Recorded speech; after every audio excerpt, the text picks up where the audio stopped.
Here we go. So I am Kevin Rafferty. I'm the head boys coach at Waubonsie Valley High School for cross country and track. We're going to have each person sort of do a quick intro when we get to them. The goal here is we're going to talk about Al Carius's program at North Central College, which we are each a part of, and have all stepped away except for one who's running professionally, and we've gone into some high school coaching. So we're going to let Al talk about his program, and then we're going to talk about how each of us has adapted Al's program to fit our school, our community, and hopefully this be something that people can look at and see that, you know, I can go to a clinic and I don't have to do a one-to-one. I don't have to copycat everything that person has. I can take the parts I like and put that into my system and have that make sense. So with that in mind, Al, can you give us a couple-minute explanation of what your team would usually do on a Monday? You mean I don't have longer than a couple of minutes? Well, I tell you, each one of you guys know what our program's all about. Our program basically has been the same physiologically since the 1970s. And first thing I want to say is how proud I am of each one of you as being coaches and coming from our program and now being disciples of the values and virtues and characteristics that lead to great character that you're implementing in young people's lives. And I know that Rob Harvey helped me look this up to make sure it was true, but the great Billy Graham, said one time, a coach will influence more people's lives in 1 year than most, people will in a lifetime. So a coach is very, very important in young people's lives. And I think, especially with what we're going through right now, I think it's even more important. You become more important in young people's lives than really, the workouts are important, but it's more important the kind of influence you're having at a much, much deeper level in their life. I think Rizzo or Radio was talking about there's a lot of time on his hands and what he's doing. This morning, serendipitously, I was watching the movie Hoosiers. It was on television. I was watching that. And I liked one of the lines that Norman Dale, said in the movie. He said, there's much more than basketball. There's much more than shooting in basketball. There's much more than just shooting in basketball. And I think that's so critically important to understand the deeper levels of what really influences young people today. And it's more than just the physical. And so again, I think the physical side is pretty simple, in my opinion. I think most of you understand that. You can ask me questions about that. If you want me to fine tune things, that's fine. But if I were a realtor, right now, what are the three words they say if you want to buy a house? Situs, or location, location, location. And if I'm a coach right now, if I'm one of you coaches, if I'm any coaches, the three words that I would say right now to everybody is culture, culture, culture. And I go back to something that you've all heard me talk about that really helped me put definition to what I thought and really kind of intuitively knew through the history of our program. And that's something that really helped organize my thoughts when I read, and I got a chance to go to a clinic and listen to Dr. Jeff Duke, the three-dimensional coach. And he talked about the three levels of coaches. He said level one, and that's what basically we'll be talking about here today. But level one is the physical, the body, the material, the statistics, the how we coach our athletes at the very, very superficial level. And I think that there's about 1 billion different ways that you can apply the same concepts, the important concepts, to get the same results. So there's a lot of offshoots on that. I think the basic concepts of training are absolute, but the specifics vary with the personality of the coach that's coaching him and the environment that they're in. And, so that level one is important. And all coaches must know what they're talking about. They got to know how to coach. They got to know the basic physiology. But I think the great success goes much deeper than that, according to Dr. Jeff Duke. And he says that the second level is the mental level or the psychological level. And that's when you're learning about motivation. That's when you're learning about confidence. That's when you're learning about team dynamics. Those sorts of things are critically important and are not really talked about at the level one level. I think Dr. Jeff Duke said about 80% of coaches deal with level one. I think 100% of coaches deal with level one, deal with the training, the physical part of training. And he said about 15% of coaches really delved into the psychology of coaching, and that's critically important. I think that number has really changed since the last time I ever really heard him. But he said then the last thing he said was the foundational level that really holds level one and level two together is the spiritual level. It's the holistic approach of understanding the athlete, mind, body, and spirit, and what you might call character, the virtues and values that really make up the most important glue that holds the person together to be the very, very best that they can be. And that's, I think, again, the most critical thing that successful coaches deal with. And that's working from the inside out, helping young athletes to understand who they are, have confidence in themselves, believe in themselves, find their own identity, find their purpose, and be motivated to work out. I've always felt it's not so much what you're doing, it's getting the athlete to want to do it in the first place that's far, far, more important.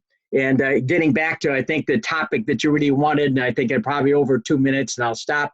And that is our basic, level, basic concept at North Central College. And all of you know what it is, and that is aerobic strength determines anaerobic potential. The stronger your aerobic base, your aerobic glue, that's what holds whatever natural speed you have together, and that's why you run faster. Not because you do speed work, but because you have the glue that holds your basic physiology to help to hold your speed together. And that can only be developed, in my opinion, by training properly aerobically and doing the right things with your training. But again, there's a lot of different ways to do that. But in my opinion, speed work is way overvalued in distance training. So anyway, that's kind of my foundation of where I'm at. But again, to break it down into what we actually do at North Central, I think, again, all of you understand that, know what that is, but you can ask me any questions you want about that. So Al, just sort of talk through the basic structure of a Monday workout at Lincoln Park. What are the different parts of it? How does that workout go? Okay, the Monday workout is basically a lot of aerobic and anaerobic combined. We do 2-a-day workouts. In the morning, we do easy 4-mile aerobic run in order to open up the cardiovascular system, clean out the cardiovascular system, get people out of bed early, and get them to bed early the night before.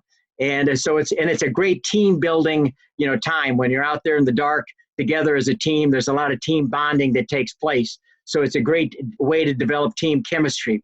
So it's an easy run. It's not difficult at all. I used to be able to do it myself. I can't anymore.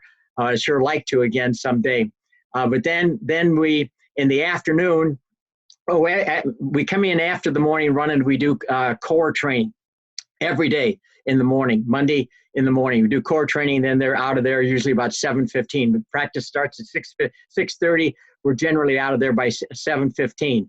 In the afternoon, we do, again, I think the best method of training, in my opinion, and I could elaborate a lot on this, but the older I get, the more I'm in coaching, I believe in building tempos for many, many, many reasons. We do a 5-mile building tempo run over to Lincoln Park. I think all you guys know where that is. It's the same place it's always been.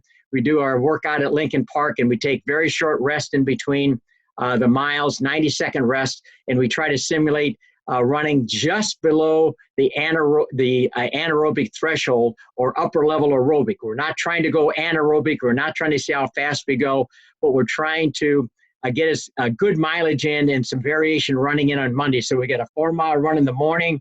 We got a 5-mile run in the afternoon. We got 4 repeat miles and a mile cool down. So our Monday workout really covers 12 to 13 miles. And again, that is the glue that really helps hold the speed together. Did you want me to go through the whole week or just? If you'd go through the whole week, that would be good. So I don't know if you want to jump to Wednesday or you just want to go Monday, Tuesday, Wednesday down the line. I'll make it really short because I know we want to listen to the other guys more than me. But on Tuesday is really a recovery day because that's buffered in between the harder Monday and the harder Wednesday.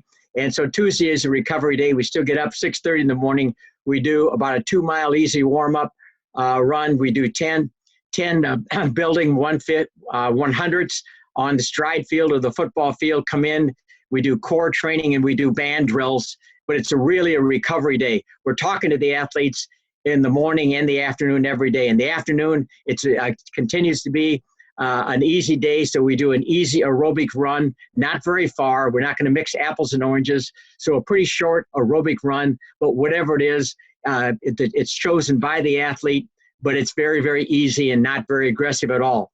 Wednesday is very similar to a Monday in that we do the morning workout, the very, very same. In the afternoon, we go to, with our top athletes, the guys that are in best condition, we go to Blackwell Forest Preserve, do a 5-mile building tempo, and that tempo is critically important. Then we do 6 hills out of Blackwell. The hills give us a lot of benefit mentally, physically, emotionally, spiritually, and team-wise, and it builds some great, it gives us anaerobic strength without doing speed work. And so then we jog down the hill, we do 6 of those, and then afterwards we do 3 miles fartlek back to our start, and then do 6 strides after that. We always do 6 strides after every workout. Then anybody that's not on our top group that really we feel physiologically can't handle that workout, we'll do the same thing in town and go over to Rotary Hill over by Naperville Central High School and do a much less aggressive workout over there, and but still get the same idea. And we'll monitor and make individualized adjustments based on the level of conditioning of our athlete, the background of our athlete, whether the athlete's a freshman, sophomore, junior, senior, middle distance runner, or distance runner. But we don't take everybody out Blackwell, and some of you know I used to take everybody out there, and that ended up being not the best thing to do. So that's a Wednesday workout, and again, we're getting a good mileage with variation running, adding hills in the way, along the way. Thursday is very similar to Tuesday, but I don't want it to be confused with the Tuesday. The morning is the same, but the bulk of the workout, again, is in the morning with the cleaning ourselves out from what we did on Monday, opening ourselves up in the afternoon. It's an aerobic run, an easy aerobic run, but we usually like to go about 45 minutes to an hour minimally on an easy aerobic run on Thursday afternoon. Obviously, our top athletes can go farther than that, and we'll take it farther than that based on their intuition.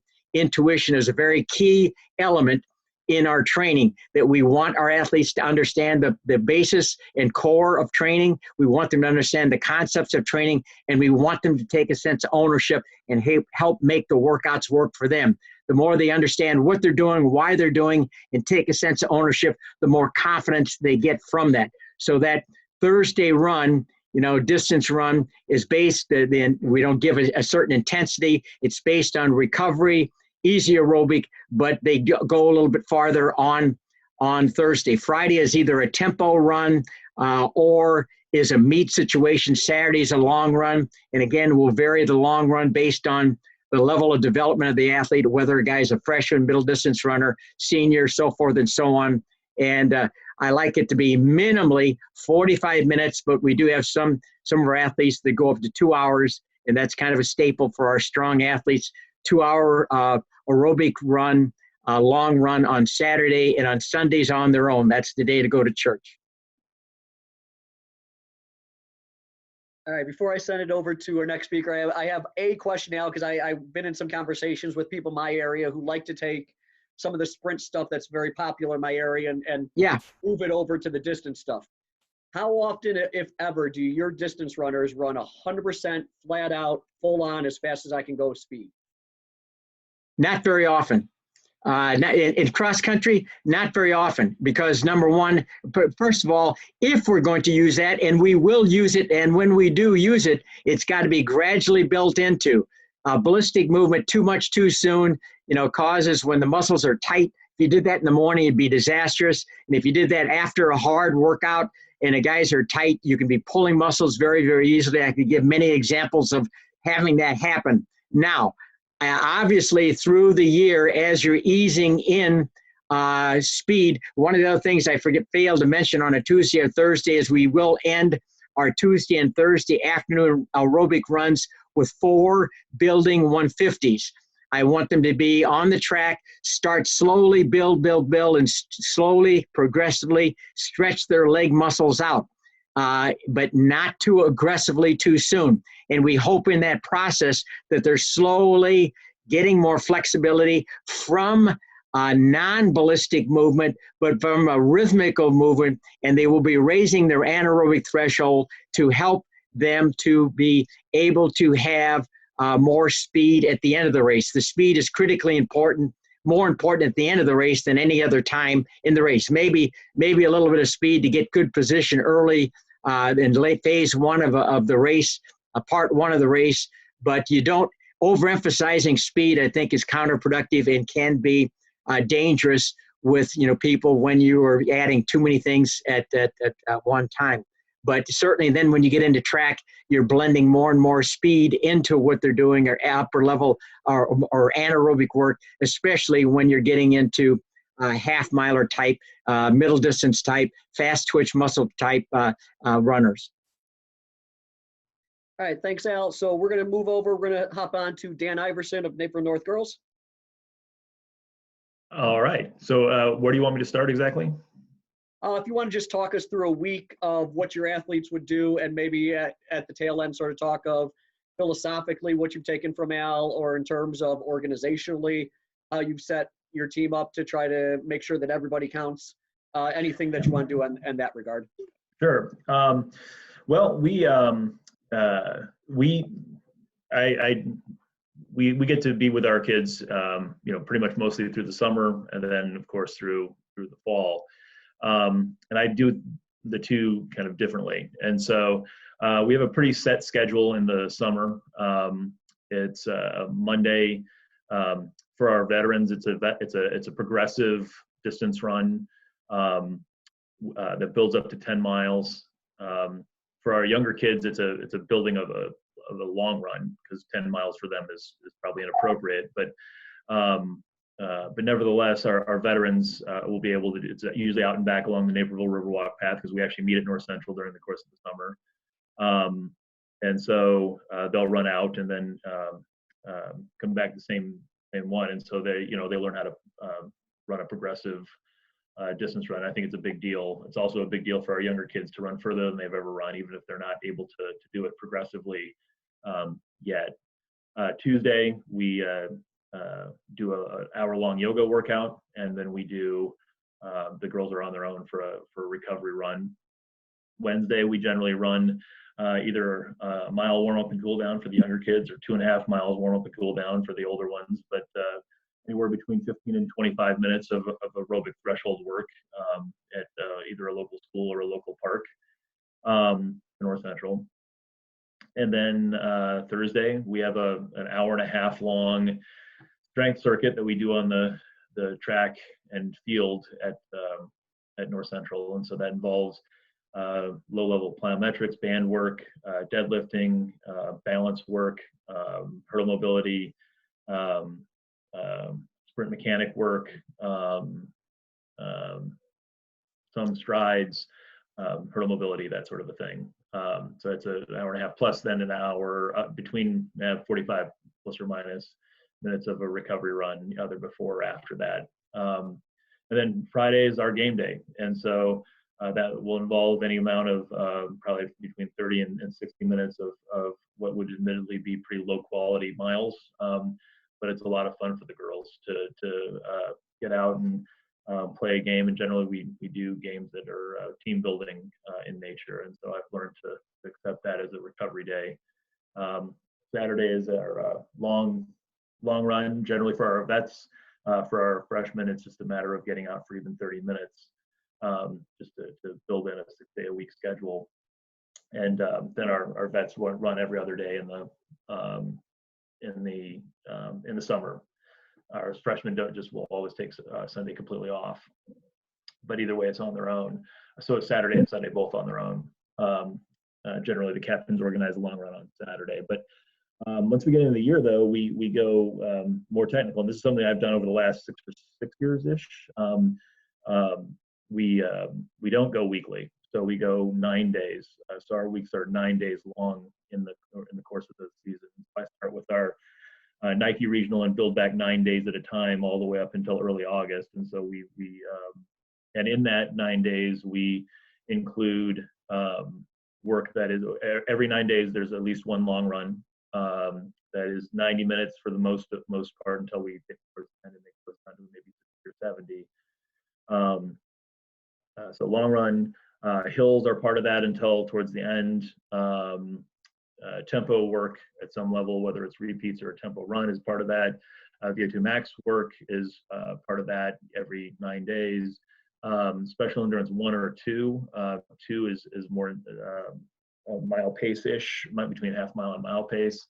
Special endurance 1 closer to between 400 meter pace work, and then we do 1 day a week of 1 day of a microcycle, so 9 days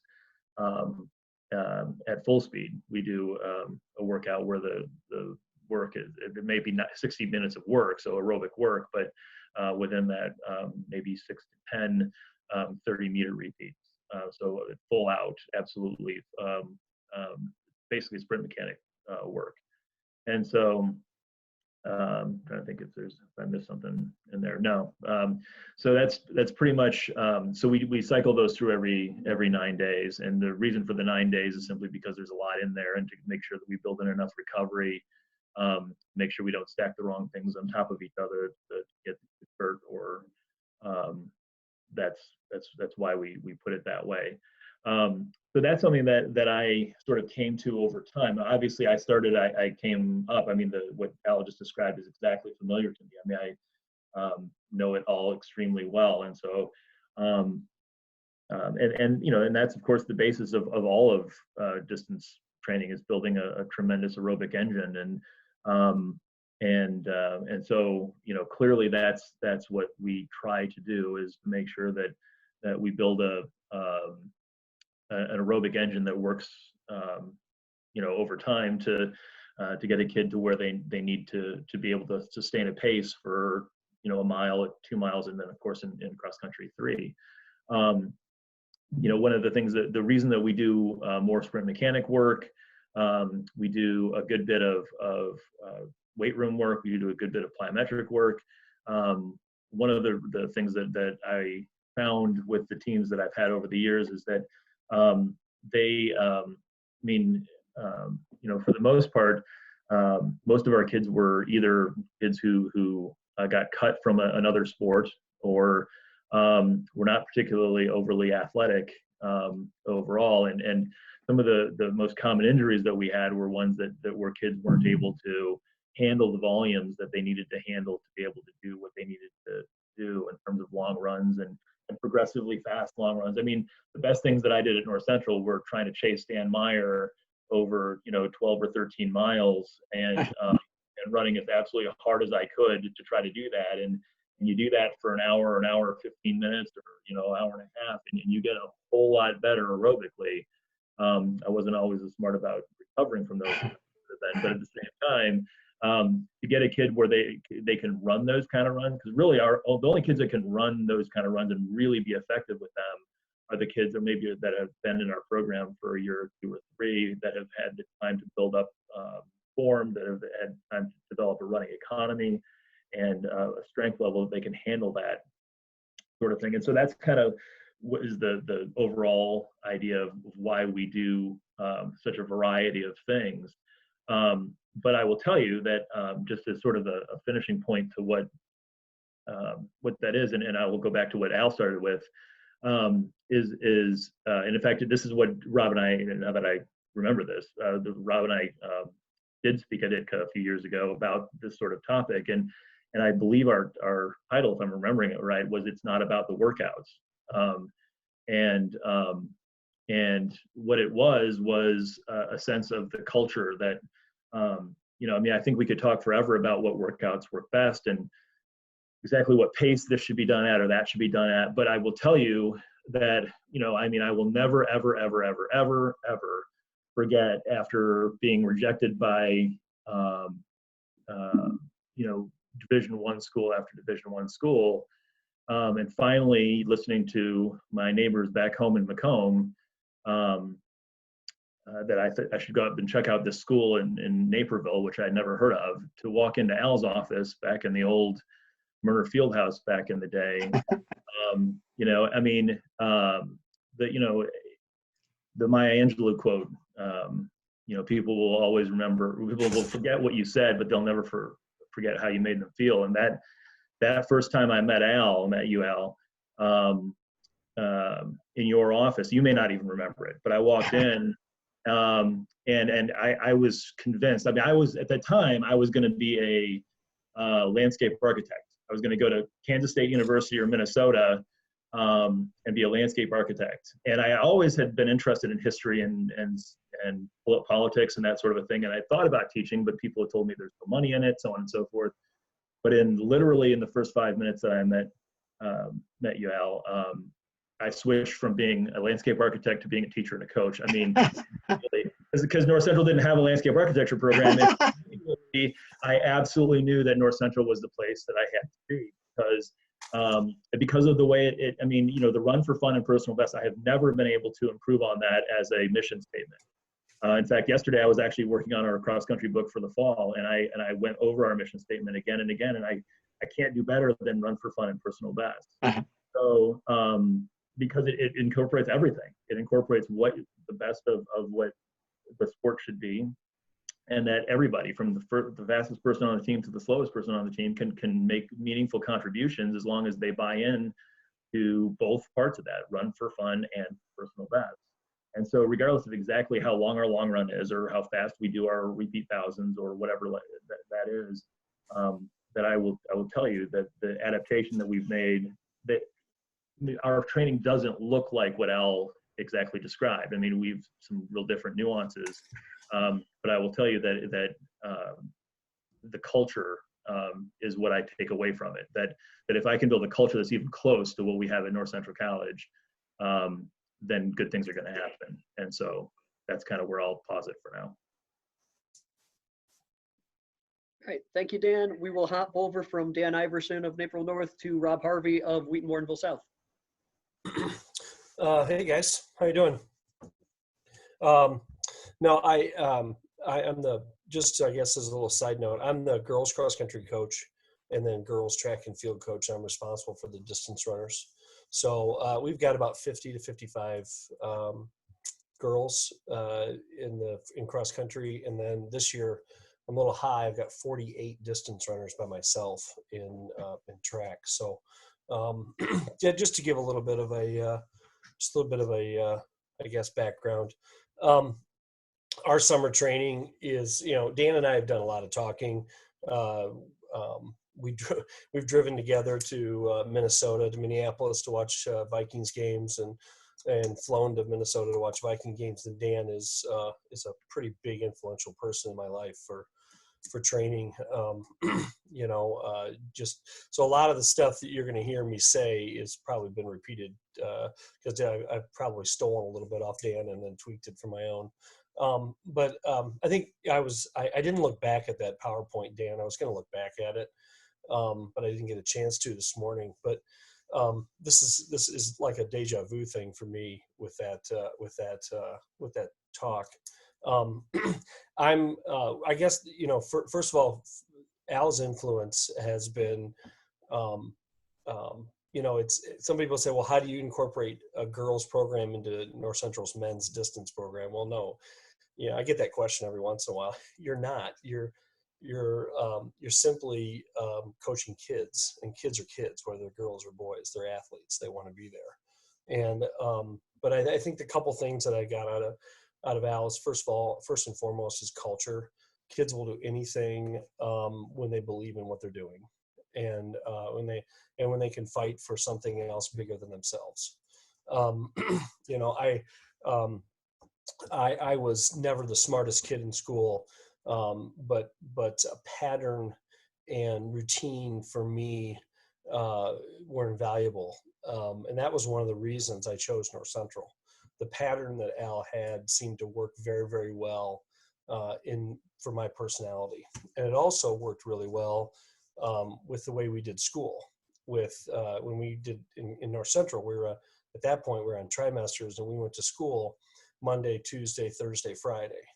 And so it just worked really well, I thought, the way that Al had designed his program and then fitted into the school day for a college student really tried to, really was helpful. I tried to mimic that as much as I could for a high school kid, going to 7-8 classes a day and having, our kids that we coach are mostly very, very high academic kids with a lot of AP classes. And I think the pattern fits with that type of kid that I coach. And then I think the other thing that Al really impressed upon me was the individual communication. I remember, and I don't know if you still do this, I imagine you still do, Al, but I used to live for those little paragraphs that we got at the end of the seasons that you would send out to us. You'd mail them out to us, snail mail way back then. I'm sure you email them now, but little comments about our season and what we could work on and what you were proud of us for. Those things like that. I think those little individual comments back and forth that we would have were great. And I also think just the being able to hang out in your office and talk, those things, those little individual moments, I think make distance runners, and so, those are really big things. My program is I heard Sean Carlson speak this year at the ITCA clinic, and I told him, I sent him an email or a text, I can't remember, but I told him it's so refreshing to hear a Division I coach talk about training so simplistically. And I mean that in a completely positive thing, because I listen to a lot of people speak about a lot of different things, and they try to make things really, really difficult. And at least that's what I've known or seen. But I try to make it as simple as I can. I try to take care of the physiology for them. I try to make it simple so that they don't have to think, that they can just train. And then eventually my goal for every one of my kids when they graduate is that they could train themselves. That's my goal. And so they could train themselves for a 5K or a 10K. So as time goes on, we add those little layers of physiology and training so that they understand what they're doing. But my summer, very simple. I try to stay in a 7-day cycle. I think it works better with kids. I know there's all kinds of people out there that are telling you not to, but it really works really well with what we can do. Monday, we call it a long run, but really when it comes down to it, just like Dan said, it's a progressive run. I think the progressive run is the closest thing you can get to a kid feeling a race and knowing what it feels like at the end of a race. And so we try to do that. Again, a lot of that for the younger kids, it's survival. A long run for them is 3 miles. A lot of our middle school kids, we have 150 kids in our summer program between boys and girls. And some of those kids, man, it's survival. That's exactly what it is. So, but our top level kids, they try to work up to anywhere between 10 and 11 miles at the thing. And we're very, very lucky at Wheaton, Warrenville South to have a very, very, a difficult thing is our kids do not run on the roads. They never, ever have to run on the roads. We have the Prairie Path right behind school. We have St. James. We have Blackwell that connects to St. James on limestone paths across one street near there. And then we have Herrick Lake right across the street. So we have literally hundreds of miles of trails that they can go on. So we're really, really lucky what we have. So most of what we do is on grass or a limestone path. So that long run is an out and back. I like it for the older kids and more experienced kids to be able to see the younger kids and encourage them when they're coming back. I got that off Dan. Tuesday for us is not really a camp day. It's more of a strength day. We're in the weight room that day. We do hurdle mobility. We supplement with some yoga, and then they do a run on their own. It's more of a, depending on what your level is, 20 to 40 minutes, depending on what your level of everything is. Wednesday, we do basically cruise interval threshold type hill loops. We add a hill for some resistance, work on, I believe in hills to work on form. And I think it just adds toughness there. So we'll do those in 1 week. And sometimes I'll mess around with some short hills just as some speed and efficiency work, because you cannot run inefficient up a hill or you will not make it. So that's what we tend to work on. Thursdays is another strength day for us. We're in the weight room. We'll do some core and then a maintenance run. A lot of times we'll do some team building stuff at the end of that. And again, this is in the summer. And then Fridays is tempo. We've got a 1.5 mile tempo loop that we use over at Herrick that they know like the back of their hand. And they will do somewhere between a 1.5 miles and 4.5 miles, depending on what we want to accomplish that day. We can do 1.5 miles, rest for a few minutes for a younger kid, do another 1.5 miles, those type of things. And there's always runs before and after that we add to keep our volume up. Saturdays is usually on their own or maybe a quote unquote captain practice, not practice, but meeting. They'll do that sometimes at kids' houses or they'll do it at school. But that's just a steady state, quote unquote, maintenance. I call them maintenance runs. I don't use the word recovery. What I found with recovery is that kids tend to think they can take that off. They don't have to do it. So it's all semantics. So I use now the word maintenance. We have to maintain our fitness level. We maybe not increase our fitness level, but we have to maintain it. So I've used that more with kids. It seems to be better. It also works better with parents too when they see it. They don't think they can skip. And on Sundays is either a just nice, easy maintenance run. I encourage them to cross train, or we'll do some yoga stuff on our own. They know most of the yoga that we do. We've got a yoga instructor that puts everything up on in a closed YouTube site for our kids. So it's really, really good, and she's awesome with our kids. So during the season, I'm kind of on a 14-day cycle now. I know that's really long, but really when it comes down to it, it's more of a 12 really, because I build in some off days in there or some true cross training days. Al, I stay right with what kind of you guys do at North Central, except I go to from 1200s repeats or 600 repeats. We'll add some circuit strength stuff in the middle of them so they're active rest. But for the most part, I'm doing 1200s and 600s on a 600 loop at a park right by our school. It's worked for 40, 50 some years for North Central. It still continues to work for us. We also pair that with kind of some race prep. So when we're doing our 1200s, we can visualize the meet that we're going to be in on that day and work. So I got that a lot from Spivey when he was working out with you guys at North Central, Al. He talked about visualizing certain parts of the race and moving at certain parts. And we do that during our 1200s at the park. So if we do 4 1200s, that's 3 miles of volume. And that's how we kind of build our way through. So they know that if we're in the third 1200, that they're in the back loop at Detweiler and they're going to come out of the woods and they're going to take a right-hand turn and go around the horseshoe turn. They know exactly what they're doing, and they can visualize that.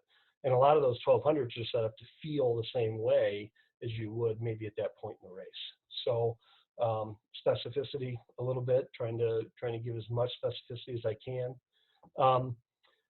If that's week 1, week 2, we'll do a long run on that day, depending on what we have during the schedule. Sometimes we'll do a Saturday long run, depending on what our schedule adds. Tuesday, pure maintenance day. I call it a maintenance day. Al, it's your buffer day. I tell the kids, do what you need to do to feel ready for the next day. And we're really lucky. We've got 30 ellipticals and about 15 treadmills, so we can go when we want to do any kind of cross training. It's done on elliptical, and they know the miles per hour, what they're supposed to do. They know how far. They know our conversion. So it's not a 1-to-1. But I'll have kids do half and half, so they do half run and half elliptical. But we'll also do some hurdle mobility on that day. We do a lot of our band work and foam roller work on that day as well.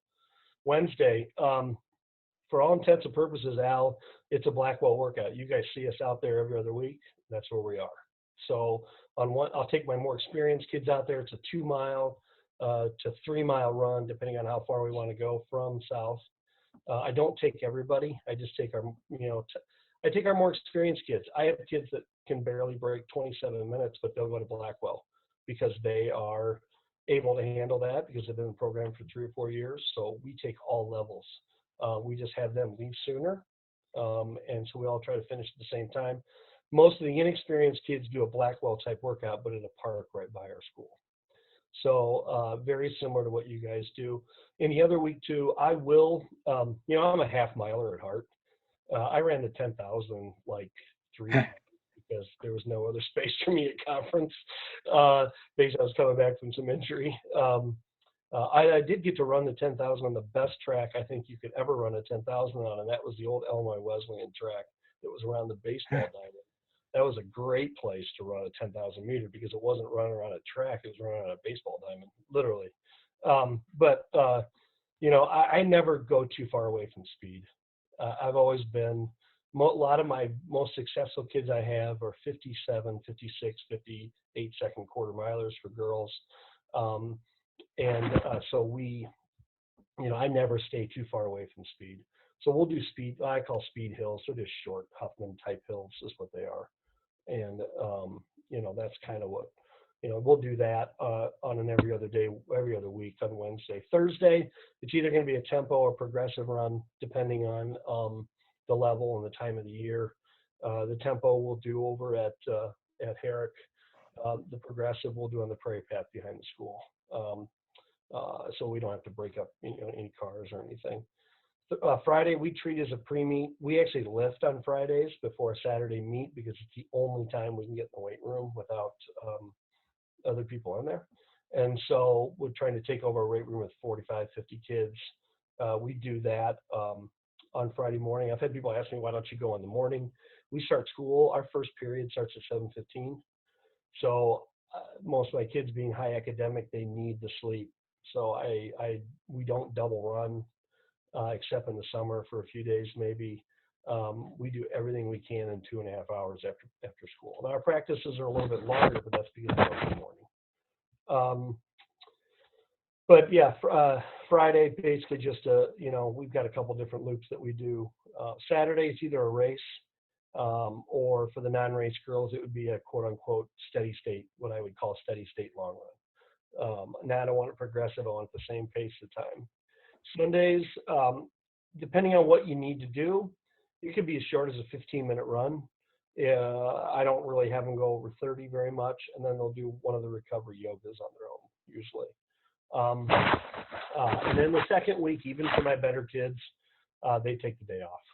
The 48 hours in between efforts, I think, is really, really important for them. But I guess I use everything. Dan does he takes a lot of things off of mile times to put them in groups and things. I know he has his time trials that he does throughout. I don't know if am I telling anything I shouldn't be telling, Dan? Sorry. I use 1.5 miles is what I use, mainly because I don't believe anything in a high school girls cross country race changes too much after 1.5 miles.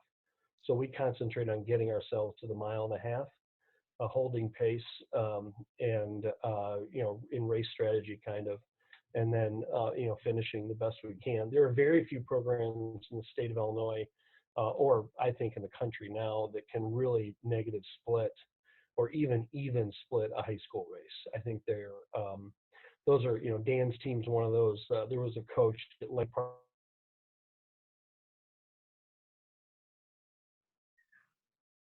Am I the only one that lost Harvey, or is Harvey gone? He's gone with me. Okay. We'll let him reset. I'll text him. If he doesn't bounce back up, we'll let him close it, which he doesn't look like he's going to. So let's do this. Let's jump. Oh, there he is. Sorry, I don't know what you guys heard. What did you guys hear? We lost you there was a coach at Lake Park. Harvey Browse at Lake Park. He was the other team. He was the other coach that could have his kids negative split or even hold pace even. We've done so much data collection, and we used to videotape teams at 1.5 miles and score it. And very rarely did teams drop points. Dan's teams would, Harvey's teams would.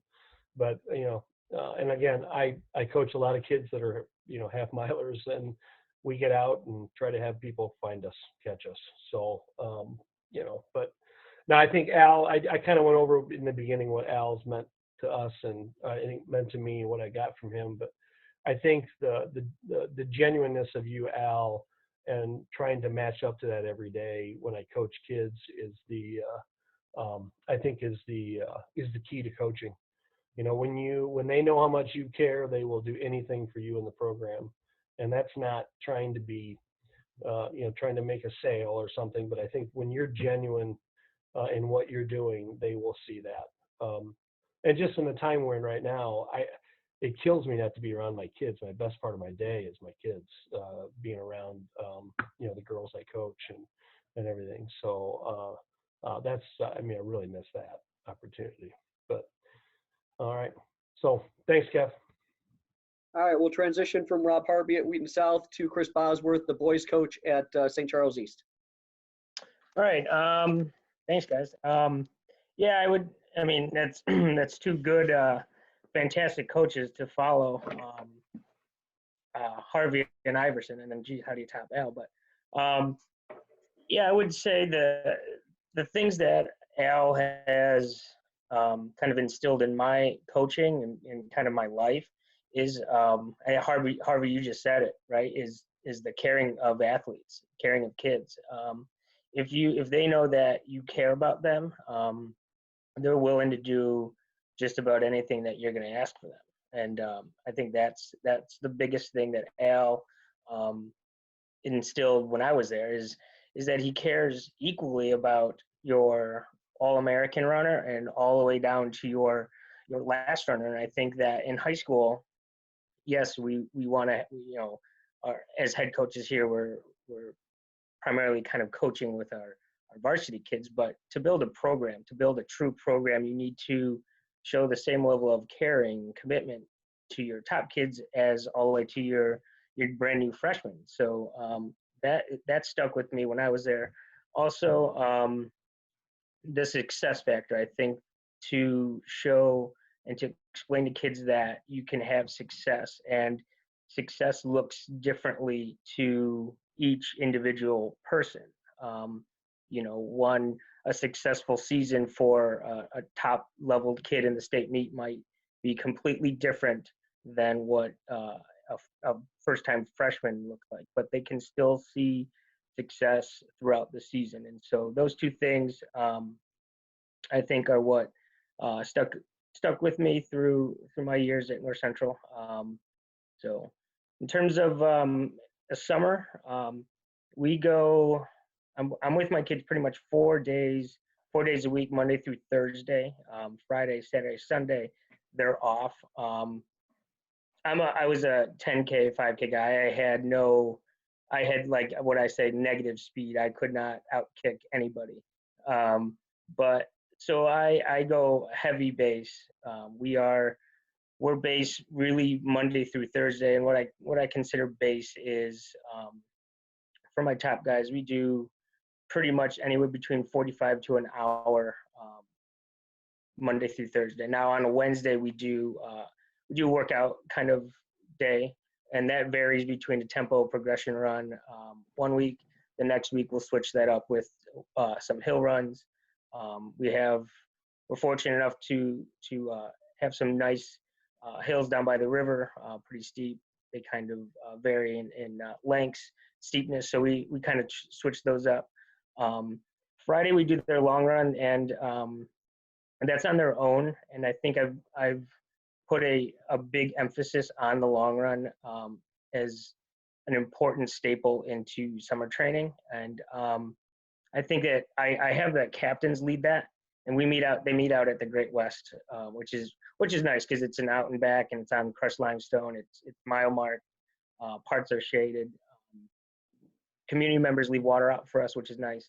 And so I kind of have the upperclassmen, the captains, lead that, and to kind of get as many people, younger guys, there as possible. And the long runs vary between distances. Some of my new guys, it's literally 30 minutes. They go 15 minutes out, and turn around, go 15 minutes back. My top guys will go probably about 80 minutes. And some of those Fridays they'll finish with a pretty nice progression. We'll switch that up every week or two. We'll switch that up. Saturdays usually on their own. and then Sundays on their own. Saturday, we'll probably get anywhere between another 45 to 50 minutes. Some of the younger guys will probably just do a 30-minute run. And then I don't have my freshmen or my new guys run on Sundays at all throughout the whole year. They take that time off. I believe that I don't want to throw them into the deep end too much. And so I want to continue building kind of a positive atmosphere with them. Culture is, I would imagine, is huge, just like everybody's mentioned so far. Something that we do that I don't know a lot of teams do. I think more and more teams are starting to do it, but we take a team camping trip. I took over for the legendary coach Jeff Levy. He started going up to Devil's Lake, Wisconsin back in 1983, and I open it up to everybody. Last year, I think we had 43 kids, something like that, go up to Devil's Lake, and that's our team bonding trip. That's where kind of our goals are laid out. That's where upperclassmen interact with pretty much, freshmen, and everybody kind of, the team starts to form that at that point. I think the culture is laid through, started there, and that continues throughout the season. But it's something that, more importantly, my kids look forward to that every summer, and they talk about things that happen up at that Devil's Lake trip for the entire school year. It's not just through cross country. It usually feeds all the way. There's always some story, some funny story that leads us all the way through up until the next trip. And so that's something I think we kind of separate ourselves a little bit with, and the kids love that and they look forward to that. In terms of like once we get into the season, our Mondays. I should say that in the summer my top guys will double 3 days a week. They'll go Monday, Wednesday, Friday, and that PM distance run will cap at anywhere between 3 to 5 miles, and that's just to kind of get that, like Al said, that glue, that base, that foundation. I kind of say that it's like the foundation of a house that needs to be rock solid in order to support a house. So we do double in the summer 3 days a week, and then we bring those doubles, we drop it down to 2 days in the season. We start on Monday. We do an AM 6 o'clock run, and it's only about 1.5 miles, and then we go out to the track and we do 10 by 100-meter strides, and that I felt that the kids really like that. It usually really benefits them after a Saturday race. Kind of shakes out the legs, opens them up, and gets them ready. And then for our long run, we do a long run on Monday. And so I know the guys before me, they do their workouts maybe on a Monday, Wednesday. This is my 11th year here, and I probably switched over from doing Monday, Wednesday workouts about 6 years ago. So I used to do Monday, Wednesday, and I found that it just wasn't able, my kids weren't really able to string workouts consistently together. And so I made the switch, going with the long run on Monday. And the long run, that'll look completely different from group to group. I do have groups. People can go up a group, come down a group throughout the year, but for my freshmen, a long run's probably going to look anywhere between 35 to 40 minutes, where my top guys will go about 80 minutes. And then we finish with some strides on the track. We always do core. We do core pretty much every day of the week, Monday through Friday. That's our long run on Monday. Tuesday, at the beginning of Tuesdays are kind of our biggest workout day of the week. And so for the first, I would say, month of the actual cross-country season, we do tempo threshold runs, and that's varied between 10 to 20, 25-minute tempo pace. Again, it's varying from group to group it's about a 2-mile warm-up, 2-mile cool-down. Some of my top guys will go a little bit longer, but I'm not, kind of Harvey, you said it best. I'm not that scientific of a coach. I've been to clinics too where people are presenting on all the little nuances of training. That's great. I think that we've all of us here in this meeting have kind of gotten the foundation of training from Al. So I think we're taking everything that we've learned and kind of Al never got into the super scientific aspects of coaching, because I mean, look at what we're doing. I don't think none of us here really get that scientific into our coaching. So Tuesday we'll do tempos for the first month of the season, and then we'll bring it down to some longer intervals. We'll start with repeat miles, and then we'll drop down to about repeat thousands, repeat 800s. So we'll go, for example, we'll go repeat miles, and then the next week we'll go repeat 12s or 1200s. We do them on the grass. We're lucky enough to have a pretty big field across where our football players are practice in the middle of the field, and we kind of have the outer perimeter around our campus, which is nice. So we don't have to. There's always a bathroom. There's always water out there, and so I try to mimic. If we're going to be racing on grass, we're going to be training on grass. So those intervals, longer intervals, are on Wednesday, on Tuesday. Wednesday we double. We're going to just do an easy 35 minutes for in the morning, starting at 6, and that our doubles. It's sophomores through seniors only. I don't believe in waking up freshmen early. I think they're just getting used to high school. They got a lot going on. Same with my kids. They're pretty high academic kids, so we do about 30 minutes, 35 minutes in the morning on Wednesday. In the afternoon, everybody does about 30-35 minutes, and so that's something that I've changed. My early days, I've wanted to go like, we have to go 8-9 miles for a recovery day, because I thought that's what works. And so I wasn't able to, that Thursday workout, that second workout day of the week, my kids weren't really getting the benefit from that. So our recovery days are really just that. It's really easy running. I don't put a pace on that. It's go as you feel. We have access to a lot of treadmills, ellipticals, and stuff like that. So if we do have to have a couple kids go on the bike, as long as they're doing what they need to do to get ready for our Thursday workout. Thursday workout is a hill workout, and that kind of stays the same throughout the year. We go about 2.5 miles over to we have the Fox River Trail that not too far from our school, and so we have a nice about 300-meter hill that really mimics if you want to call Detweiler a hill, but it kind of mimics that last 400, right? And so we'll do some hill repeats there, and it'll be a varying. My top guys will do about 8. My younger guys will just go over there and run 3 to 4 of them and run back. After the hills, we'll do about we usually do what I call like on-offs or fartleks. We'll just do about 30. We'll be 30 seconds on, 30 seconds off times 4 or 5, just to kind of get the legs turned over. And then Fridays are pre-meet loop. Pre-meet, it's called pre-meet loop. It's just about a 4-mile run, easy run that the whole team does to get ready for that Saturday race. Saturday, one thing that I think I took this from Vandersteen over at Nequa. They do a mile like shakeout run before my bus leaves. So the guys will just run an easy mile. We just meet in our indoor track, and the guys will do 5 laps one way, 5 laps the other way, just to kind of, I think, wake them up, get them ready for competition. It's a good team builder. I usually put music on, blast it in the sports complex. So it's a good time for that. And then they hop on the bus for that race.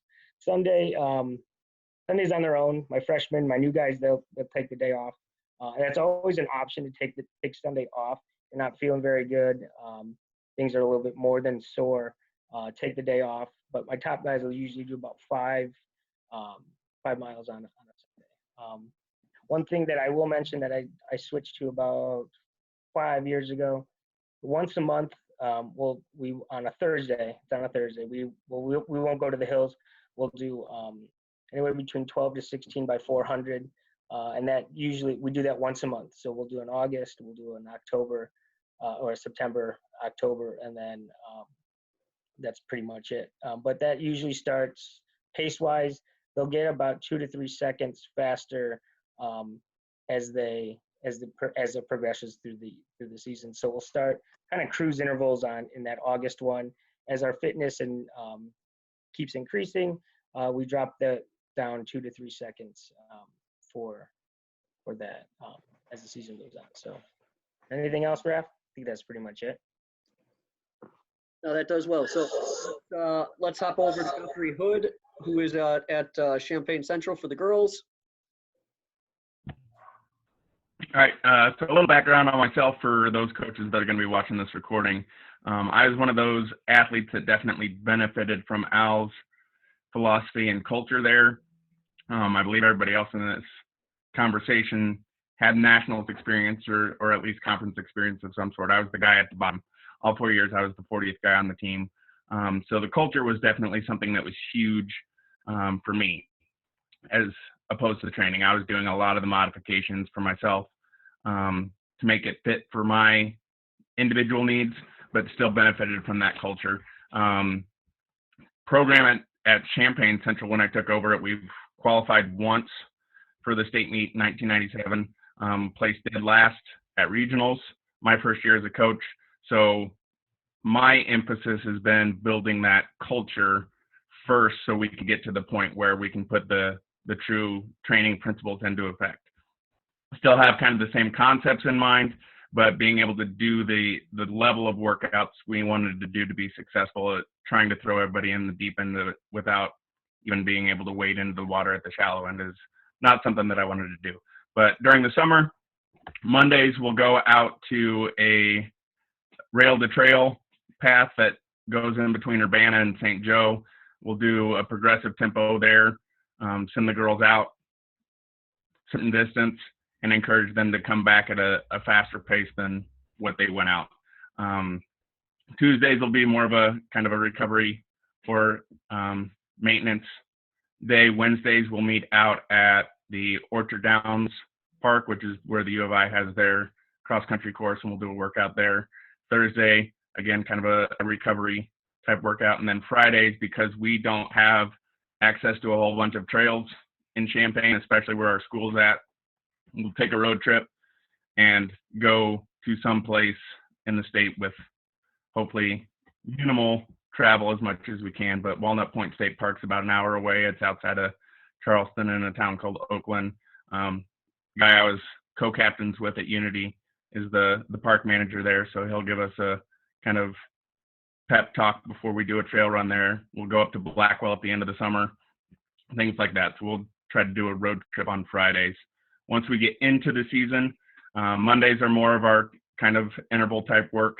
One thing we do, since we've only got about 20 girls on our team and they all have about varying abilities, we'll do it on time instead of distance. So we'll then encourage them to do a hard effort for a certain amount of time and then give them a recovery. And that allows them to have an individualized distance or an individualized workout that meets their needs and keeping everybody more or less on the same page as far as recovery and rest intervals and stuff like that. But they can adjust their pace as they need to meet their individual needs. On Tuesday, again, kind of that recovery run, and something that I encourage our girls to do based off of one of my experiences at North Central. And I share the story often. We were playing Ultimate Frisbee one Sunday, and I think Pat knows, he's already smiling, knows the story. Came by and asked if anybody wanted to do a run. I was the only one that took him up on the offer. So he showed me Burlington, which ended up being one of my favorite routes at North Central. Easily the run that solidified my relationship with Pat. He was the number one or number two guy pretty solidly that season. I was, again, that last guy. So having that relationship built between the two of us definitely kind of solidified my appreciation for what culture can do for a team. So I encourage our top runners to find one of our slower runners and do a run with them so they can build that relationship that they don't get to during workout. Wednesdays, again, we go to Orchard Downs. They've got a decent hill, but we'll do our hill workout there. Again, we split it on time instead of necessarily a number of hills that the girls are expected to do. And then that way they can adjust their pace as they need to, but it keeps us all on the same kind of time frame, and we can finish the workout together and do core together at the end, a strength circuit at the end, without having everybody coming back at different times. Thursday, a longer recovery run, again, kind of encouraging them to pair up with somebody they usually don't get to run with. Friday will be a pre-meet day. We'll do 2 to 3 miles easy, and then some strides, and try to incorporate, again, race specifics. We've got the slight incline where we do our strides at Westside Park. So depending on the course and how the course finishes for them, if it's an uphill finish, we'll have them do their strides going uphill. If they have a downhill finish, we'll do our strides going downhill. But again, really wanted to stress the culture aspect of it. Iverson talked about that run for fun and personal best. There are those experiences you have that are sensory experiences. I can remember the feeling of the chair I was sitting on, the texture of my desk, the shade of the lights when I first read those words in a pamphlet about North Central looking at athletic training schools. So North Central School was one of the certified athletic training opportunities, so I was looking at, and as soon as I saw those words, I went into the kitchen and told my parents I know where I'm going. Didn't even look at the price tag, didn't look at anything else. As soon as I saw those words, I was like, that's where I'm going.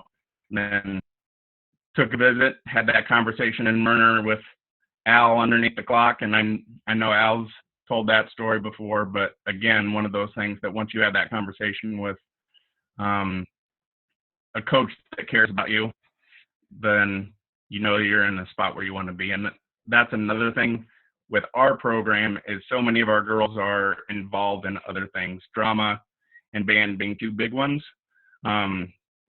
We modify a lot of our workouts around those schedules. One, if I told kids that were involved in those things to pick one or the other, I'd probably only have about 5 girls on our team. But again, I think caring about the whole athlete, not just who they are, or a whole person, not just the athlete, by doing that and making that adjustment, I let them know that I care about you as a person, not just about what you can do for me on the course or on the track.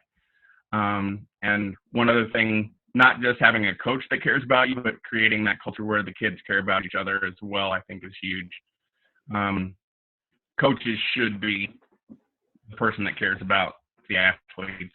I realize some don't, but I think for the most part, the coaches that do it right are the ones that are caring about their kids. But I think the teams and programs that really rise to the top are the ones that have the kids that care about the kids. So I think that's all I got. Oh, and I was not muted. All right, great. My fault. So I am Kevin Rafferty. I'm a head boys cross country and track coach at Waubonsie Valley High School. My history is kind of interesting, where myself and Patrick ran at Schaumburg High School for Jim McNider. Him and his brother John were athletes on Al's teams in the 70s. I found out about North Central as I grew up with Jim's son, who, I remember being in a first grade class and him talking about wanting to go to North Central. Like, I have no idea where that place is. And then did the research, and senior year, when it got to be, where do you really want to go? That same guy said, hey, I really want to go to North Central. And irony of ironies is I wanted to go there to be his training partner. And I ended up going to North Central, and he didn't. I think in another irony, it was the Rizzo family that brought me to that first national championship that Augustana was hosting in, I think, out in Rob's old neck of the woods. With Matt Brill coming down the final 100 meter and just red and white going crazy the whole time. And everyone you talked to was family. And that's what Mac had at Schaumburg, and that's what I was looking for. And went to North Central and had that family feeling when I met Al at the national championship. And again, when I did my visit, and every day when you were there. And then, and the sort of pay it forward thing, my coach ran for Al. I ran for my high school coach. I ran for Al, and then I left and went into coaching and ended up coaching Al's kid when he came through. And I'm very blessed that Al's son, Brent, moved back into the neighborhood and spent a year looking at coaching at North Central. It wasn't really what he wanted, and so I hooked him in, and Brent comes by and helps me out in the summer. and strengthen our team by his presence. So after that long lead in, my quick sort of summation, this is really hard to follow all these guys. I put Pat at the end because Pat's got professional running and Olympic trials and everything else. So I don't think, well, and Pat likes to talk, so I know he wouldn't be worried about at the end. So my setup's kind of the same regardless of whether we're in the summer, whether we're in cross country in the fall, whether we're in preseason conditioning for track, or whether we're in the track schedule, and it kind of adjusts. I am a big believer in the 7-day-a-week microcycle for training.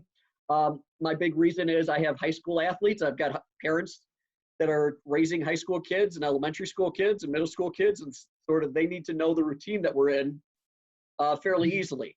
So Mondays are going to be our longer set intervals or our longer effort base. It would be, we do a lot of 4-mile time. That's my staple of measuring what a kid's fitness is. And that's supposed to be done below their aerobic threshold. So we'll do that every 2 to 4 weeks, depending on the year. We'll do progressive runs, run for 5, 6, 7 miles, and drop the pace every mile. We'll do mile repeats, again, slower than race pace, 1.5 mile repeats, slower than race pace, and volume greater than race distance. And so we're building that fitness, and we're building that engine, we're building that capacity to do work and not beating them up to the point that they're not able to come back from that. Tuesday for us would be a long run, and like everyone has said, the long run for different kids, it's a different distance. I've got a kid this year that's a senior that's probably about as fit as any kid I've ever worked with. And so he was getting up there. He was getting into 12, 13, 14, 15-mile long runs with some guys that were tagging along for all of it or tagging along for a portion of that. The one thing I do that I think is a little bit different than what other people do, and Dan referenced the flying 30s, which I think Dan took from Scott Christensen, which I think we're at the R&D or R&R clinic together. Every other week, we do our flying 30s during the long run. So what that does for those kids is you run hard for 30 meters. You're supposed to run all out for 30 meters. And then it's supposed to be a 3 to 4 minute recovery. And you're building up your ATP stores. And so I put that in the long run every other week so that, number one, it's a way to trick kids into running longer. If you're doing that, you can kind of go and go and go and go. And you know, I had some kids have gotten up to 2 hours doing that and didn't realize they were going that long because they were just racing every 3 to 4 minutes. But I think it also breaks up the long run. You know, I'm very blessed. I've got a forest reserve very close to me. I've got a bike path that goes through campus. But even then, like, there's 5 long runs we can do. And those kids just get annoyed at doing the same long run over and over again. So that helps break that up. Wednesdays for me, I do Wednesday and Friday. I've started trying to use the maintenance term that Harvey does for all the reasons he does, but I think I still slip into referencing recovery runs. So we'll have my juniors and seniors, and I give the sophomores during track the option to start coming in the mornings. Just come out, shake your legs out, go from there. Afternoon, same sort of thing, and I'll usually play a older guy with younger guys, usually how I play it, rather than top athlete with slower athlete. Older guy with newer guy for me, so they get to know each other and have that sort of time together. And I don't pick those groups. It's something I stole from Dan. Dan talked a lot about. I was at a clinic where, you know, your best athletes are not necessarily best friends with the other best athletes. And you've got to let kids that are really good friends at different ability levels do some stuff together. And that recovery run is a great time for that. See, I slipped into recovery again instead of saying maintenance. Thursday is going to be our shorter interval and our higher intensity work. We'll do our hills every other Thursday in that slot. And it depending on the time of the year, miles could be our shorter interval or duration, quarter or 3/4 of a mile, half mile, 400 meter, any of that sort of stuff could be where we're getting our shorter intervals for. The other thing I'll say is one of the things I did this year is I started getting away from doing distance intervals and started going to time intervals, mainly because I had like 3 guys on my team that part of their motivation was to just bury each other. And so rather than let them beat the living bejesus out of each other, I'd start giving them fartlicks. So it would be the distance of what the intervals would have been. And the emphasis was to run together during this. Because if it turned into how fast did I run for this quarter, how fast did I run for that mile, they'd get competitive. And so it would turn into like, I'm going to go and you're going to do it this forest preserve around a lake, and I'm going to sit at the top of the hill and watch you guys, and I'm only coming down if I need to yell at somebody. And we were able to take some of the competitiveness out and have them learn how to work together a little bit. And that was real positive for us. In between my every other long run week of flying 30s, I do my other set of flying 30s on Fridays, recovery runs in the afternoon. Same idea, but different emphasis. It's let those kids turn over right before they go race, feel really fast. Then race on Saturday, and kids do recovery on Sunday. I have kids that will do 5 minutes for recovery, and I've got other kids, I limit them to 75 minutes for the recovery Sunday, and that's because I've got certain kids that are mileage hogs. Couple things I want to mention as I go through. I was a big guy who believed in lifting, and as I got going longer, I believed in doing a lot of core stuff. And it warms my heart to hear Al talk about core routine in the morning, because I used to tell Al, we do this, and he'd laugh at me, and Patrick would laugh at me about doing all this core and exercise stuff. And that at the end of Patrick's racing career here, I started hearing about him doing all of this core stuff and how it helped him lengthen his career. And so I teased them a little bit for that, but my reason for doing that is these are not the same kids that Al started coaching back in 1966. They're not baling hay, and they're not chopping wood, and most of my kids aren't even mowing their own lawn or cleaning up their bedroom. They've got someone who's paid for that. So I've got some basic strength that has to be developed in my kids. And so we've got a lifting routine that my upperclassmen will do 4 days a week, and my younger guys will do 3 days a week. We've got a core routine that my younger guys do 3 days a week, and my older guys will do 5 to 6 days a week. Something I took away from Jim McNider is we do something fast every single day. Either we're doing strides before we go out and do our tempo or our intervals, or we'll do strides at the back end of our long run or our recovery runs. And I think it's important to hit on this point, because I have a lot of conversations. There's a lot of feed the cat people in the state of Illinois, and it's starting to become a national thing. And it's mainly a sprint thing, but it's starting to creep into distance running. Al, and the multiple years that I recruited for him, would sit down with the kid and say, can you run 4 minutes in the mile? And inevitably you wait for the kid to babble on something, and Al would stop and say, wait, how fast did you run in the quarter? And it's for almost everybody except maybe Patrick and Guthrie, it was I ran 50 something in the quarter. And Al, well, if you can run 50 something in the quarter, you can break 4 minutes, because it means you can run 60-second laps, and you can do that 4 times. You've got to build the strength to do that. A great finish in cross country is probably not under 60 seconds in the quarter. A great finish in track, a lot of times, even on the boys' side in the mile, you're not running under 60 seconds in the quarter. But can you go out when you're stretched and you're right fighting through that lactic threshold, and you're filled with lactic acid and your muscles are knotting up? Can you knock out as fast as you can go for this segment? And that's what we're emphasizing with a lot of our end of the workout, end of the run sort of stuff. So in terms of all the stuff that everyone else said, it's hard to follow all of those guys. It boils down to this. I love coaching. I love being involved with the athletes. These couple weeks, I'm a little bit harder hit up than these other guys. I was on family leave when the state of Illinois suspended school. And so I'd already been 5 weeks away from my kids, and now I'm going on 2 months away from my kids. And it hurts my heart, and it's hard for me to see kids struggle, because kids check in, and you know, they're worried about senior year, and they're worried about walking in graduation, and they're worried about not having prom. And, you know, the first week or so, they told us we couldn't talk to our kids. And I finally went to my principal. I said, I can't do this. I've got people communicating with me that my kids are running together, and they're not supposed to do that. Can I stop them from doing that? So last week or so has been better. I've been able to communicate with my kids, but I love coming to practice. I love doing the work here. I love taking kids from whatever point they're at to whatever point they're going to be able to get with me. And the other thing I'm really proud of is I try to coach as simplistically as possible. So some of the better kids will tell all the younger kids, here's what we're doing today, because they know. And when we went on and I talked, I had about 30 kids or 30 some odd kids waiting for me when I got out of the faculty meeting, when they told us what we could and couldn't do as school was being suspended for that time.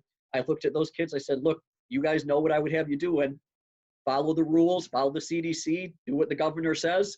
and do the best you can within the system. You have a pretty good idea of what I would be doing. And I've had kids that have graduated from me that chose not to go on and compete in college, have gone and run marathons and been Boston qualifiers and done this and done that. And that's what coaching is really about. It's not about getting them as fast as they can run only. It's about, have you learned something in this process that makes you a better person, that you can relate to your schoolwork that becomes your job, that you can relate to your family, being a spouse and being a parent, that you can look in the mirror and you can do hard conversations with yourself and try to put yourself in a better place. You know, that's when I look at Al, the thing that Al has that I try to follow and I'll never be able to do is Al has grace, and he'll look at someone that's put him through a ringer and said, I'm going to give this kid another shot and we're going to see if he does better with it. And Patrick is laughing because I'll make a snarky comment later. But that's Al's greatest strength, is even in the worst of times, he'll look for the best in a person and he'll give kids a shot that I would usually not give a shot. And that's the thing that I have trouble looking in the mirror about, is should I have a little bit of a softer heart and give this kid another shot? Or do I have to remove this kid from the group because I have to focus on the rest of the team and this kid's messed up for the 30th time and I'm not going for 31st? So before I get all emotional, I'm going to pass it off to Patrick Rizzo. Patrick is the only person that has not gone into education and coaching yet. Hoping to see Patrick at some point down the road move into that. So my brother from the same town is.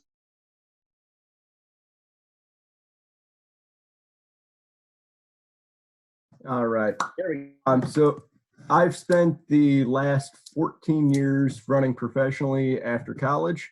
Run the last 4 Olympic marathon trials, and 1 month ago yesterday, I officially retired 5 miles early of a finish line in a marathon.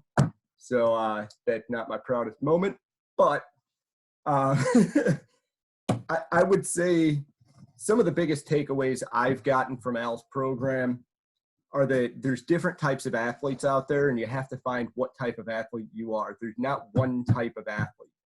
Some people are more speed-based, some people are more strength-based, and you can't look at somebody else and think that that's you. We're all individuals in some capacity. Yes, we should be working as great teams, and the greatest teams, the greatest training groups are the ones that can do that. So the biggest thing that I've found difficult in the post-collegiate environment, number one, is keeping egos in check in a group. And that's true whether you're in high school, whether you're in college, regardless. But keeping those egos in check, Rafferty made a reference to having certain guys on the team that were just beating the living daylights out of each other in workouts and burying each other, and it became counterproductive. I was a part of, in my peak, I was a part of a program where on a personal level, we all got along great, but we were such alphas. Everyone in the group minus myself was an Olympian. I was by far the wheel that was dragging in that group. But I was the one that had to put my ego the most on check and bring the other guys. I had 4 Olympians that I'm trying to corral together. I'm like the child trying to harness the parents to do what he wants, and getting them to put their egos in check and all of us to be able to put our egos in check to work for a common goal was always a difficult thing in a post-collegiate environment. I think we saw a little bit of that when I was in college. I'll mention the guy by name, but Andy Enright and I would argue, cost the team a national championship one year in Northfield, Minnesota, because we could not even agree on a time to warm up for the national championship. And it's not my proudest moment, but it was a great growth moment for my life, my career, everything that I learned. And he is now one of the best friends I have in life. I still talk to the guy a couple times a year minimum. And now we both have families, kids. We live, across the country from each other. But, the biggest things that I have learned from Al's program, one of them, I would say all of them focus around one word. I have a little diagram written out here of my thoughts and notes here, not just about the training, but it all focuses around having purpose. And I'll go on a very short story before I get into the actual training side of things. But I had just said I finished my running career 5 miles short of a finish line at an Olympic trial. And it was because Al has told a story about a certain North Central alum who was at that Olympic trial. I saw him the night before at dinner, and maybe it was somewhat proverbial that I saw this guy the night before, but that his goal was to be an All-American, and as soon as he slipped to 26th place, he could not finish the race. And I had run the last 4 years of my career trying to prove that I wasn't done with my career, that I could still just go out and run a 2:16, 2:17 marathon anytime I wanted. And frankly, I could. But as soon as I did that last time at Cal International Marathon in December, I had to toe the line at the Olympic trials, knowing that was my last race, knowing I didn't have a goal to make the Olympic team. And I was running without purpose. And I have never had to run without purpose in 21 competitive years in running. 8 years of wrestling before that. I'd never put my foot on that line in a match and thought, man, I have nothing to prove. I'm going to lose this one. No, you were always out there to accomplish something, to win, to do something. And without purpose, you cannot achieve a goal. And that is the central part of anything I'm going to say here, is you have to have purpose, whether that's in your training, in your racing, in your approach to the race, everything. And I think a big part of that came down to one story here from my college career that Al had given me a pretty heavy hand on. But we were joking around going into a conference meet about a guy we were not worried about losing to. And we were like, we better watch out for this guy. And Al goes, you know what? Inside of every joke is a little hint of truth. Maybe you are a little more afraid of this guy than you think you are, because he's the only person that can actually race with you guys. And I was like, damn it, he's right. I'm sorry, I am a little more colorful than all the teachers. I'm doing my best to censor him. Darn it, he's a little bit right on this. Maybe that is our way of joking ourselves out of being a little bit afraid of having a potential race on our hands if it comes down to it in the last mile. And I took that away from Al's lesson there, and I've taken that through my entire career. I've taken some heads way bigger than I should have, because I was never afraid to race those people. Whether that was Brian Sell, Meb Keflezgy, it doesn't matter who I was racing. I always had to believe I could beat that person on that day, because everyone has bad days, everyone has good days. And if my good day happens on their bad day, I still have to believe I am going to take that person down. I can't be afraid to beat somebody. Now I'll go into the actual part of my training in my peak and how this often, I'd say 90% of it, regardless what coach I was ever with, aligns with very much what we actually did in Al's program. The example week that I provided here to Rafferty is a week when I was training for a coach named Steve Jones, who was a world record holder in the marathon, half marathon. Overall, just one of the hardest nosed beasts you've ever met. He would structure everything off of simplicity. So I think that's a common theme you'll notice that everyone that has spoken has had, is simplicity is still the way to success. We're running. We're putting left foot, right foot, guys. Don't make it so complicated. And Jonesy's week would be Monday and Friday, we didn't really talk to each other. And when you see the rest of the week, you'll understand why we had no interest in speaking to one another on Mondays and Fridays, because we were so exhausted and we had beaten each other up so hard.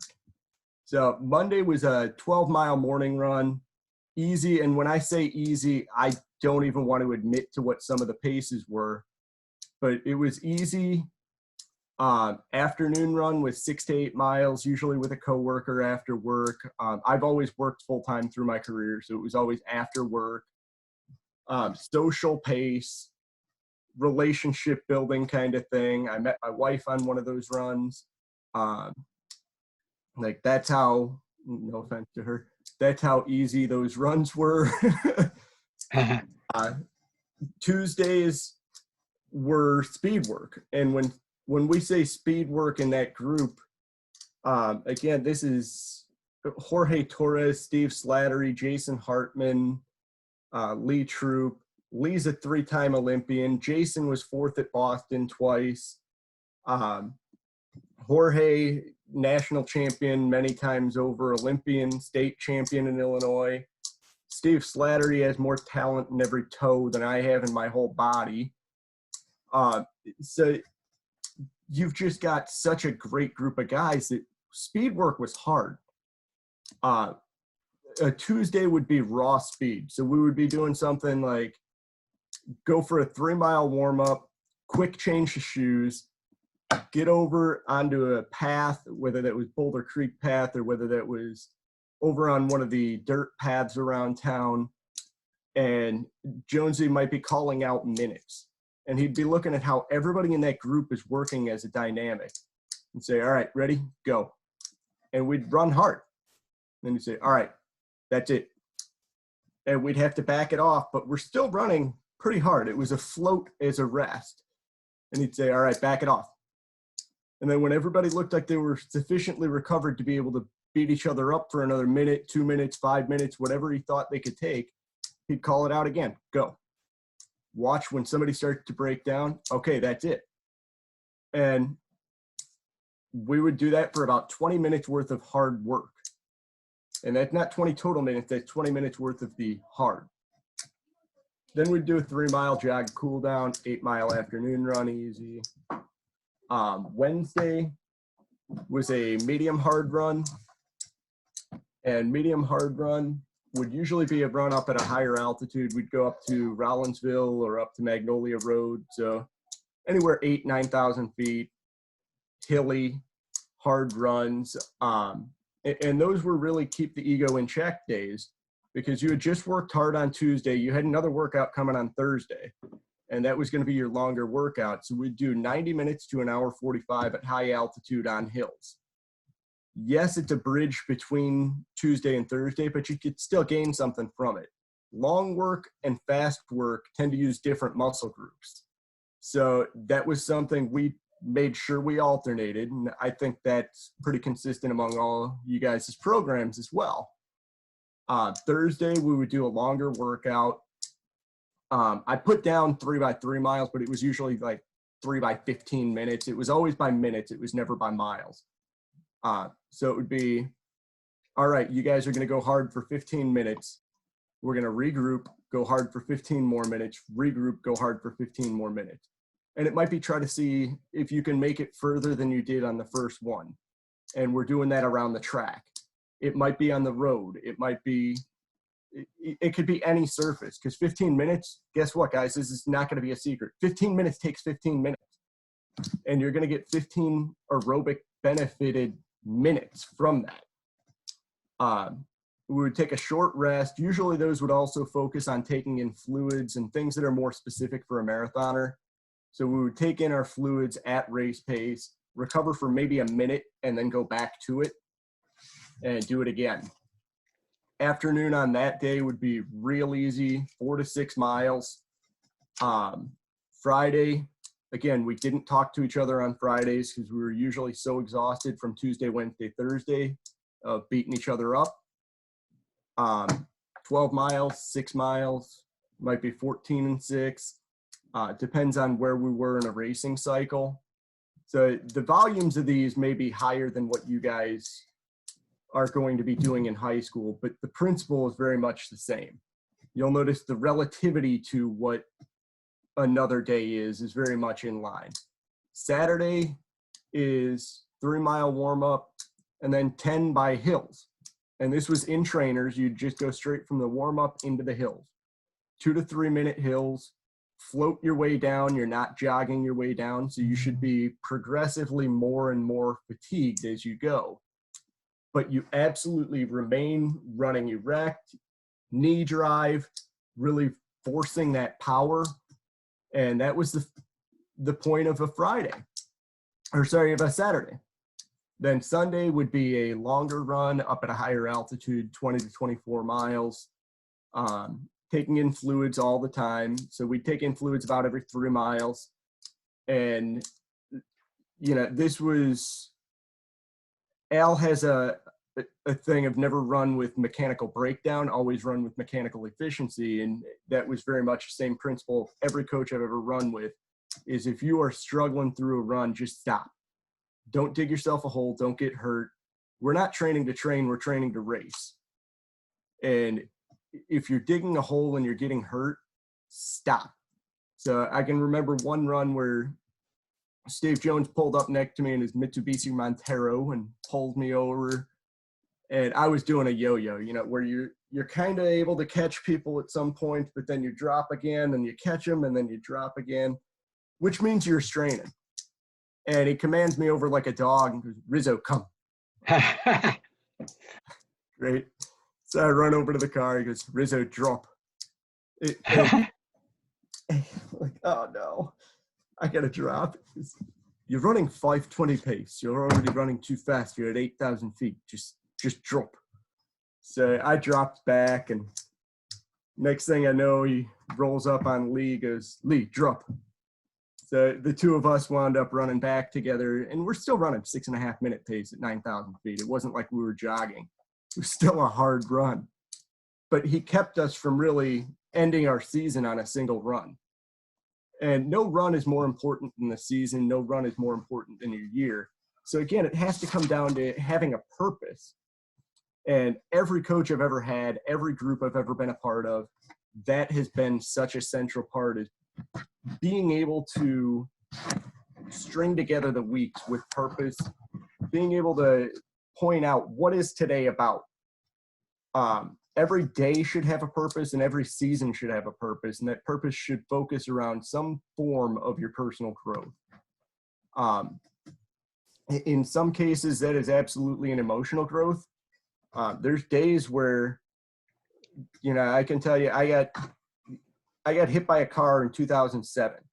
5 days later, I had to start running, or I knew psychologically I was done running forever. And 5 days later, I hobbled my butt out the door. I wouldn't call it the proudest run I've ever done. It was hobbling.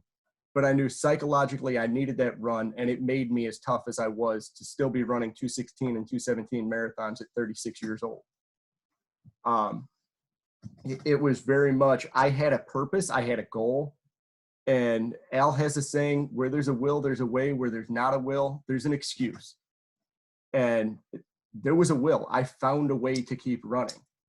I probably have as ugly of a stride as I have today because of all the injuries that I've run through. But I knew for me personally, the pain that I would go through to not run for a day was worse than the pain I was going to run through on any given day. It was just, I had to get that in. It was a part of who I am. Now, like I said, I retired 4 weeks ago yesterday, and I'm still going out for a run every day. It's just that now some of those runs, I'll run over to a playground. Well, not right now in lockdown, but I was running over to a playground doing pull-ups on the monkey bars, doing sit-ups over on the grass field, doing push-ups over in the grass field, and then run back to my office, shower, and get back to work. And I have a new purpose. I'm still trying to stay fit. I'm trying to stay fit now to be an example for my son, my daughter, my wife, my family. The focus has gone from being selfish to being selfless.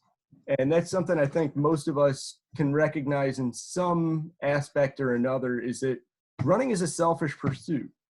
We can do it as part of a team, but it's, especially post-college, when you're putting your family on hold, you're putting your life on hold, it becomes a selfish pursuit. I've been very fortunate in the fact that I was able to do so for so long with very supportive people around me that tolerated my irritability of being fatigued, running 100+ mile weeks for, probably 13 of those last 14 years. And, that I think has been the perspective has been really what's kept me going. I tried to retire in 2016, and I remember calling Al and telling him I was retiring. And Al asked why I was retiring, if it lost its fun, if I didn't enjoy it anymore. I was like, no, I still love going out every day and getting to run. I get to run. He's like, then why are you going to give it up? Because the politics of it, the money of it, everything, it just doesn't make sense. Because you never used to run for the money. You never used to run for the politics. Just go back to doing it for the fun of doing it. And I found the last 4 years of my career were probably the most enjoyable years of my career because I was doing it because I enjoyed doing it and I got to do it every day. That's something I think we can all really look at that as a takeaway from Al's program is perspective. And, it's not just about the training. There's a million ways to train, but it's about, this is a lifestyle. This is what all of us on this call will do this till the day we die. We are going to continue to run. We're going to continue to share that passion. I know Rafferty is now beginning to embark on a mission of getting me into coaching, and it's not something I haven't been willing to do. I have been, for the last few years, applying for coaching jobs. I would like to coach at the college level. It's not something I'm unwilling to do. It's just I haven't found where I'm going to land. I haven't gotten the time of day or an interview for really anything. So it's a hard field to break into, and it's not a lack of will, Raf. I will in some way, though, just like I've always made that square peg fit in that round hole of, I was a wrestler that made running work, and somehow I was a miler at heart that made a 10,000 work. I was never in my life going to run a marathon, and I've run somewhere around 30 of them. It's always, you find a way to make something work if you really want it enough. And I will find a way to make it work. It's just a matter of when and where it fits into the family and the life. So hopefully, I get to share this as more of a guideline for people as well on how to grow and progress the next levels from high school to college and beyond. Hopefully my experiences can be something that I share. One last takeaway that I will say from Al's program that's been incredibly valuable in the longevity of my career and the relationships I've been able to build is having that ownership of your own career and your own life and your own success. One small thing that Al would always encourage us to do after a race is to thank the race director. And that may be something you see a lot in high school, or you may see it a lot in college. I never saw it a lot in high school. I saw it very rarely from anybody that was not wearing pinstripes in college. But post-college, almost nobody does that. Sending a thank you to a race director has built some of the greatest relationships I have had with some of the brightest people in the sport that I've ever met. And it's gotten me on a board of directors for a race in Denver where I've helped this race grow from a couple thousand people to 25,000 people now.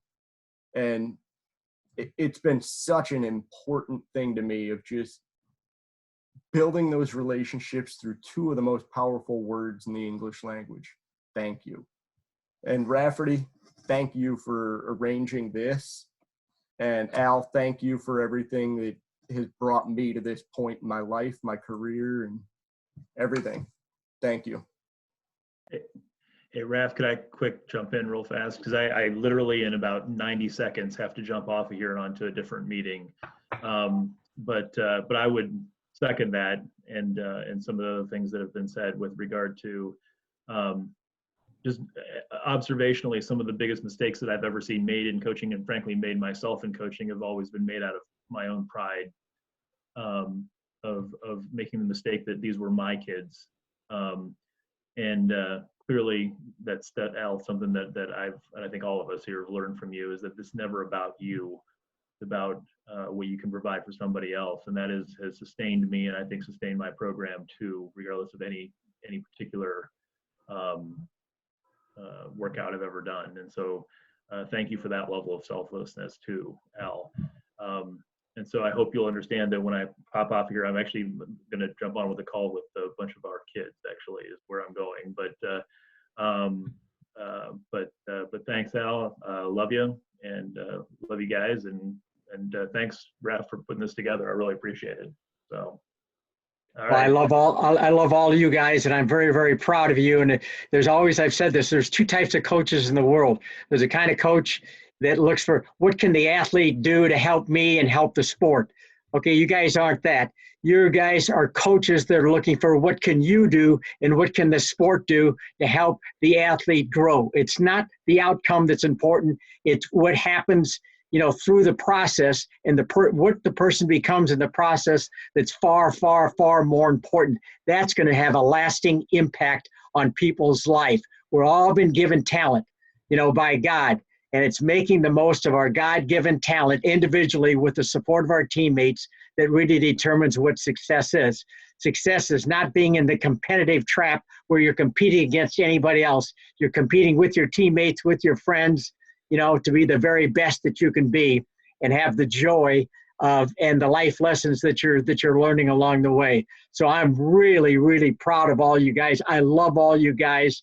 This is wonderful to get together like this. I can't tell you how much you mean to me. All right, I was going to let Al wrap it up. Al, do you have things you want to talk about, or you want to end it on that powerful note? Well, I can just, maybe, so I made one note here. Again, it's what you guys are doing really at the high school level that's far more important, because the story I told about Joe Newton. When I asked him one time, he said he was upset. He said, I'm really upset that, people criticize because a lot of my athletes, they say don't go on and run in college. And he said, in his defense to this, he said, yes, maybe a lot of my athletes don't go on to run in college, but he said this, which really got my attention. He said, of all the high school runners that run, only 3% are going to run in college. And of that 3%, only 1% are going to continue to their senior year. He said, it's your job as college coaches to coach the collegiate athletes. He said, I want to do the very best job I can at the high school level to give these young people the life lessons that are going to help them in their life then. And that's what you're doing. You're not thinking about times, places, outcome, medals, and too often those things smother what's really, really most important, and that's the impact you're having in young people's lives, which I'm convinced is more important today. Yeah, those inner virtues, those inner securities, those inner strengths that deal with character, what you're putting in people today is far, far, far more important than times, places, medals, trophies, or anything else. And you're all those philosophical type of coaches. So I was glad Dan Iverson brought up the Run for Fun and Personal Best, which is a lecture by itself. A very simple, hackneyed, statement, but very, very powerful message when you really do break it down and what it means. And again, I can't tell you how proud I am of each and every one of you. And it's a real joy for me to continue to see you guys go on in your life and know that you're influencing young people in a very, very positive way. We need more and more and more coaches like you. Harv, is that you trying to hop in? Well, I would just say that Al, I just went through the process with my son in the recruiting, and he came to a decision that was the best one for him and everything. But being a parent going through the recruiting and being on the other side and sitting in your office and listening to you talk just about your program and passion you have for the program, and Grammy does too. It spoke to him, my son as well, just about the power of culture and I know you built it, but and I don't want to speak for you, but you're probably the first one to give all the credit to somebody else, but you were the one that planted the seed to build that tradition and that tree that was there, and we're all parts of that. You always say that we're all parts of everybody we've met, positive and negative, but you're that tree that spreads out, and you were that seed. So I can't thank you enough. Your coaching tree. I mean, if they were to map that thing out, it would be a redwood. There's no way could it be. I don't think. I mean, I some of the biggest pleasure, happiest memories I've had are what I call them coaching medals, because we don't get medals in coaching, but the medals I get are the alums that coach, and to hear them say the things I said because I stole them off you is just, that's part of that tree, and that's an amazing gift that you've all given us, Al. Like you said, the training and the workouts, that's the easy part. It's the culture and everything else. I know that I see coaches that just don't get it, and I know our kids get to the line. They may beat us, but they're not winning. And in the end, I think you see that. You see that. But then again, and then also all of us influencing people that we come in contact with, other coaches and everything else. The jealous factor of the people that wish they had what we had in college and what we have now is immense. So I'm going to have to get off the call too, Al, but I just want to tell you I love you. I love you guys. I pray for you every day.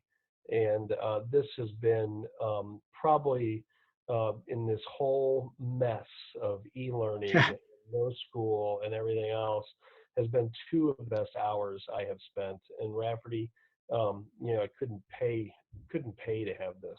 So I love you, Al. And I love you guys. It's good to connect, Boz and Raf. I'm sure we'll talk soon. And Riz, good luck with everything. Yeah. I would love to see you be able to influence kids.